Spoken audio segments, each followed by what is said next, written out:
Hey everybody, welcome back to the Carryandcur YouTube channel. And if you're new here, I sure do appreciate you stopping by and watching. Don't forget to like and subscribe, leave a comment down below. Check out our Instagram at Carryandcut and our Patreon at Carryandcut. Really do appreciate all the patron support and everybody else's support, but it really does help the channel. All the proceeds from the Patreon go directly back into the channel to buy new knives and new equipment to make the quality and the content better for you guys. So today, we got the tools out again. We're going to be doing a disassembly video on this Sitivien ST128. If you guys missed the full review of this thing, make sure you go check it out. This is another one of Jimmie Crowe's knife, and I really do appreciate him sending this over to us to make new content for you guys.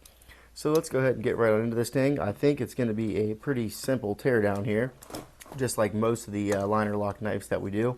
Let's go ahead and get our T6 out here. Let's get this clip pulled off of here. All right.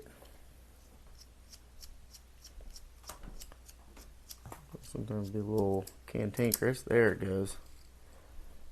Alright, so it appears that our clip screws are actually not the same. Well, they might be the same size. I don't know how good I'm getting that to focus in there. They look similar. I'm just going to go ahead and leave those right there in the clip, so going to be no confusion on that one. Let's see if we do have a captive pivot here. No, I'm not too sure. Let's get our T8 out and try to spin this dude. And we do have a captive pivot, or a non. So when you spin one side, the other side's spinning too. And that can definitely be a pain in the butt. Oh, that actually grabbed right there. So we'll go ahead and pop this side out. So I guess we can kind of consider this our show side. So we got that out of there. Let's keep the head going on.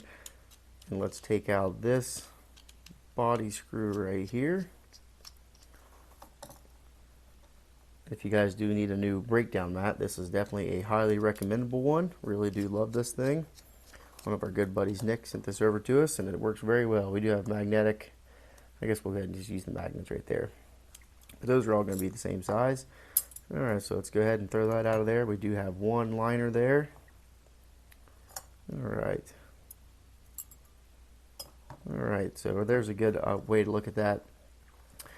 Our bearings, when you look at your dished section, they are going to be actually facing out, and the bearings are going to be facing in, making contact with the actual blade right there. So that's going to be good to memorize. Take our blade out of there, pop our pivot out, and see if we got any sort of, nope, no D shape, no nothing like that. There is nothing holding it in there, so I don't know how that actually just kind of came apart and twisted around for us. But I'm not going to argue with it, so I don't think we really need to take this part farther anymore, this scale off the liner. We can probably just go ahead and leave that in there, especially because this is going to be our stop pin. So we're just going to leave that one alone right now. We'll just get some alcohol out and we will clean this thing up. Definitely not a whole lot going on inside this knife, and that's kind of what makes it so cheap and you know, affordable, and I imagine easier to manufacture, but at the same time make it very reliable. And just a pretty good knife. I know the action is great on this thing for the price. If you guys did miss a review on this thing, this knife is under $25 for 3 3/4 of an inch of D2 steel on that drop point blade. We have a really nice liner lock, and we got sculpted G10 handles. So we do have a lot going on with this actual knife, and at least for like performance wise, you know, there's definitely some good things coming from it. The other thing I don't really like too much is the thumb stud placement to make it kind of harder to flick open, but that is definitely a personal preference. Same with the non-captive pivot, really don't like that, but other than that, we are definitely in pretty good shape. This is definitely a nice knife for the price and what you're getting. Can't really complain too much. Alright, we got that thing taken care of now. Now I imagine we can pretty much just go ahead and start reassembling this thing. So let's go ahead and start from the actual, well, I guess the pivot side came through this one right here. Alright, go ahead and throw this on this side right here. Let's actually get these bearings nice and white washed up. Get those rubbed out, any sort of goo or anything in them. So we were looking at that right there.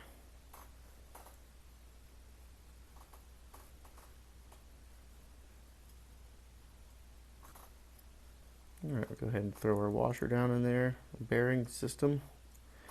Now a little bit of KPL. All these tools that I have, they're going to be linked down in the description below if you guys would like to check them out. It does help the channel, but completely up to you. Let's go ahead and throw a little bit on the detent ball right there. I'll just put a little bit right here. Alright, just like so.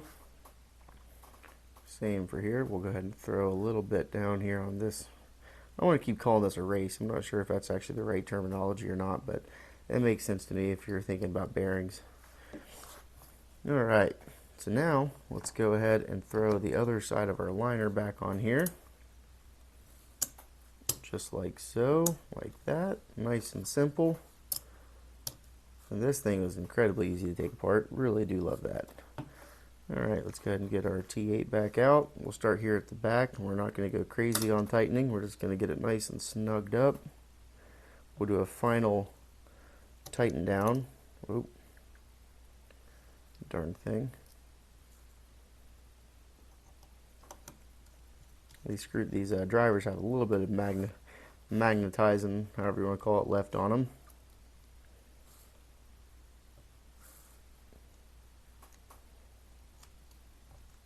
Alright, that one's snugged in. Go ahead and get some on our pivot too while we're at it. And we'll see how that non-captive pivot works when we go actually tightening this thing back up. See if it messes with us any or not. Well, I do have another T8. I actually have a T9 driver, but it kind of works just the same. Alright, we got nice and snug down. Let's go ahead and run the action on this thing, see what we're looking like for centering wise. And it looks fairly well, pretty much right on the money. Let's go ahead and tighten down our body screws now. That one tightened down. That one snugged up. Well, this was an incredibly easy knife to take apart. Run that action. Oh man, that thing, it's like a guillotine. Just look how quick that thing falls on you. One little tap. Shut. No blade play, up and down, no lateral play, side to side. Alright, let's go ahead and get the pocket clip back on this thing. Can't mess up your pocket clip orientation because there's only one way to put it on. So that's good and bad. Works out for me since I'm right-handed and I like tip-up knives. Alright, on your T6s, make sure you're going to set these things just right in there. I always like to do a 1/4 turn left, loosen, just to make sure you can kind of feel it catch on the threads. Nothing too crazy on the tightening. You know, we're not going, don't need 100 foot-pounds on it. We're just keeping the pocket clip on. With a little bit of Loctite on there, it'll hold it tight. No problem. Alright, there we go. Perfect centering on it. Great action. I think you're going to be definitely happy with this one, Jimmy. I know I sure was. And this thing's a sweet knife. Make sure you guys go check it out. Also, check out the 4 review I did on it also. So, until next time. Thanks, guys.